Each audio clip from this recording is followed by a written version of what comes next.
श्री कृष्ण कहते हैं, हम जो कुछ भी हैं वह हमने जो सोचा है उसका परिणाम है।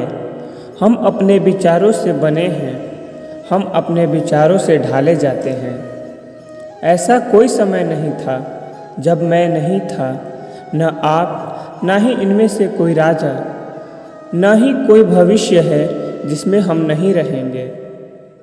अपरिपक्व लोग सोचते हैं कि ज्ञान और क्रिया अलग अलग है, लेकिन बुद्धिमान उन्हें एक ही मानते हैं। जिस प्रकार इस शरीर में रहने वाला बचपन युवावस्था और वृद्धावस्था से गुजरता है, उसी प्रकार मृत्यु के समय वह केवल दूसरे प्रकार के शरीर में प्रवेश करता है।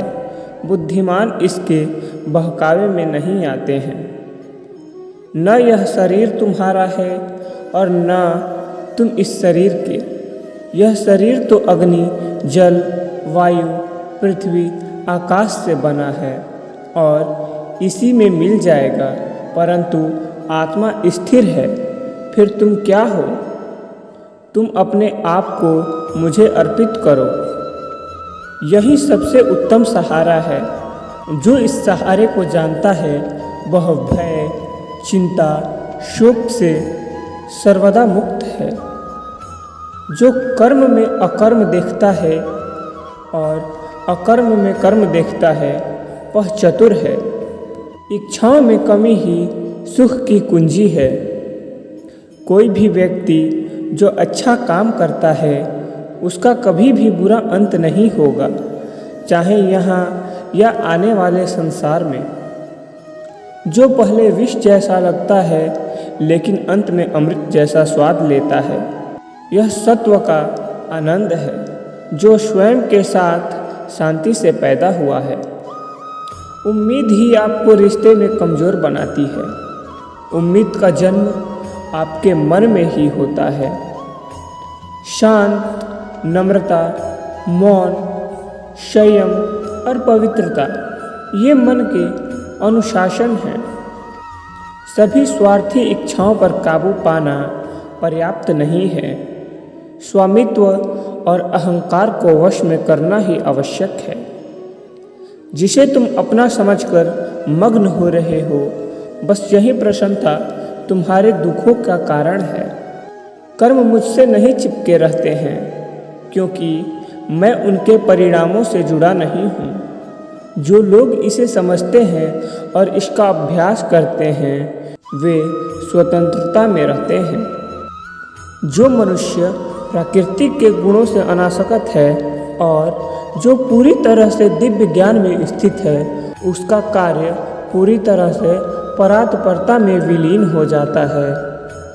अभी निराश मत हो, क्योंकि तेरा वक्त कमज़ोर हो सकता है, तू नहीं। भले ही दुर्बलता ईश्वर द्वारा दी जाती है, लेकिन गरिमा मनुष्य के मन को स्वयं निर्मित करती है।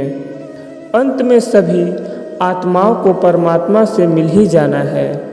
यही तो आत्मा का अंतिम लक्ष्य है।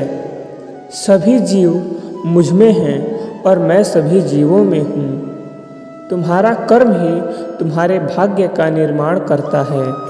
तुम्हारा मोह ही तुम्हारे दुखों का कारण बनता है। आज वो तुम्हारा है, कल वो किसी और का होगा, इसलिए व्यर्थ का पछतावा मत करो। वर्तमान में जीना और उसका अनुभव ही जीवन है। आत्मा अमर है, न तो इसे कोई शस्त्र काट सकता है और न ही अग्नि इसे जला सकती है। जल इसके तेज को बुझा नहीं सकता और न ही वायु इसे सुखा सकती है।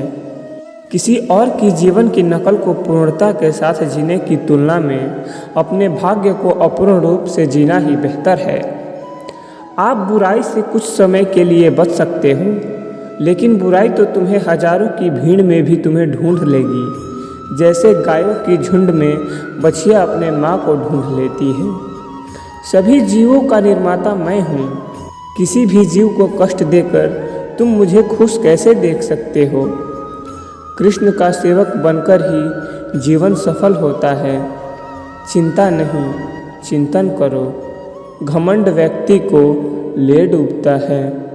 मैं विधाता होकर भी विधि के विधान को टाल नहीं सकता। मन सफ़ेद कपड़ा है, इसे जिस रंग में डुबाओ वही रंग चढ़ जाता है। उठो, श्री कृष्ण के चरणों का वंदन करो, लज्जा और अभिमान छोड़ दो, मन को निर्विकल्प कर लो और वृत्ति को सावधान करके हरि चरणों का वंदन करो। जीवन में सुख ही सुख है यदि हम आशाओं का त्याग कर दें। जीवन में आधे दुख का कारण आशाओं का बड़ी होना है। जो व्यक्ति आपकी कद्र नहीं करता उसके साथ रहने से अच्छा है आप अकेले रहें। क्रोध की अवस्था में भ्रम जन्म लेता है। भ्रम बुद्धि को नष्ट कर देती है और बुद्धि के नष्ट होते ही व्यक्ति का पतन हो जाता है। मैं सभी प्राणियों को समान रूप से देखता हूँ। मेरे लिए कोई बड़ा या छोटा नहीं, कोई अमीर या गरीब नहीं है। ना कोई मुझे कम प्रिय है, ना कोई मुझे अधिक प्रिय है, लेकिन जो मेरी प्रेम पूर्वक आराधना करते हैं मैं सदैव उनका हूँ। मेरा तेरा छोटा बड़ा अपना पराया मन से मिटा दो, फिर सब तुम्हारा है और तुम सबके हो। आपको अपना निर्धारित कर्तव्य करने का अधिकार है, लेकिन आप कर्म के फल के हकदार नहीं। अपने कार्यों के परिणाम का कारण स्वयं को कभी न समझें और कभी भी अपने कर्तव्य को न करने के प्रति आसक्त न हों। आप अकेले आए हैं और अकेले ही जाना है, इसलिए दुख पर भरोसा करो। चाहे बुरा ही क्यों न लग जाए, पर ऐसा सत्य जरूर बोलिए, लेकिन ऐसा झूठ मत बोलिए जो सत्य लगे।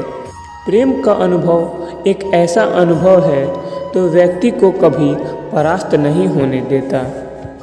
आत्मविनाश और नरक के 3 द्वार हैं, वासना, क्रोध और लोभ। वक्त से हारा या जीता नहीं जाता, बल्कि वक्त से सीखा जाता है।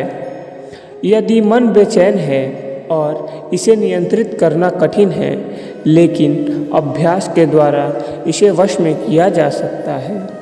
तुम्हारे मन की गतिविधियों, होश, श्वास और भावनाओं के माध्यम से मेरी शक्ति सदा तुम्हारे साथ है और लगातार तुम्हें बस एक साधन की तरह प्रयोग करके सभी कार्य कर रही है। हर किसी का जन्म किसी न किसी कारण से होता है, इसे पहचानो और बस कर्म करते रहो।